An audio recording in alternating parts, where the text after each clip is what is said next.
గత ప్రభుత్వ వైఫల్యాలని శ్వేతపత్రం రూపంలో ప్రజల ముందుంచేందుకు సిద్ధమవుతోంది ఏపీ ప్రభుత్వం. సిరీస్ లో భాగంగా నేడు పోలవరంపై వైట్ పేపర్ రిలీజ్ కాబోతోంది. మరి ఈ శ్వేతపత్రంలో ఏముంటుంది? అమెరికా కెనడా నుంచి కూడా ఎక్స్పర్ట్స్ ఎందుకు వస్తున్నారు? ఎన్నికల్లో ఇచ్చిన హామీల అమలుతో పాటు గత ప్రభుత్వ వైఫల్యాల మీద కూడా దృష్టి పెట్టింది చంద్రబాబు ప్రభుత్వం. ఇందులో భాగంగా జగన్ హయాంలో వివిధ శాఖల్లో జరిగిన వ్యవహారాలపై శ్వేతపత్రాలు విడుదల చేయాలని డిసైడ్ అయింది. వీటి ద్వారా వాస్తవ పరిస్థితిని ప్రజల ముందు ఉంచాలనుకుంటోంది. చంద్రబాబు సర్కార్ కీలకంగా భావిస్తున్న అమరావతి, పోలవరంతో పాటు లిక్కర్, మైనింగ్, ఫైనాన్స్, విద్యుత్, మద్యంపై ప్రభుత్వం వైట్ పేపర్ రిలీజ్ చేయనుంది.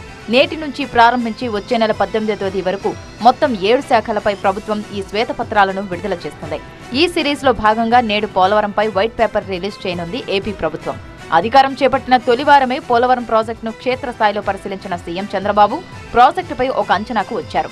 రాష్ట్ర విభజన తర్వాత పోలవరం ప్రాజెక్టును టీడీపీ ప్రభుత్వం ఒక యజ్ఞంలా తీసుకుని ముందుకు వెళ్తే వైసీపీ హయాంలో ప్రాజెక్టు నిర్జీవంగా మారిపోయిందని చంద్రబాబు ఆవేదన వ్యక్తం చేశారు.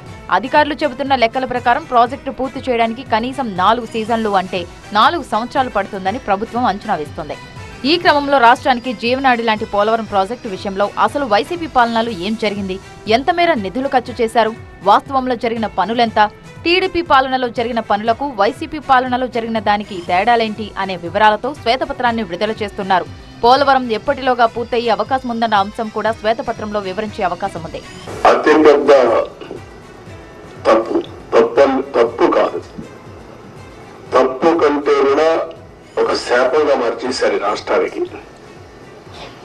మామూలు కాదు ఇది, క్షమించరాని నేరం కూడా. ఒక చిన్న తప్పు చేసేదో అనుకుంటాం, అలాంటి పెద్ద ఇది చేసి డయాఫామ్ వాల్ ఇక్కడుండే ప్రెస్ లో మీరు చాలా మంది ఉంటారు. నేను దగ్గర 30 సార్లు వచ్చే 31సారి ఈ ప్రాజెక్ట్ కి. పోలవరం స్థితిగతులను అంచనా వేసేందుకు నిపుణులతో కూడిన అంతర్జాతీయ బృందం కూడా ప్రాజెక్టును పరిశీలించనుంది. ఈ అంశాన్ని కూడా వైట్ పేపర్లో పొందుపరచనుంది ప్రభుత్వం.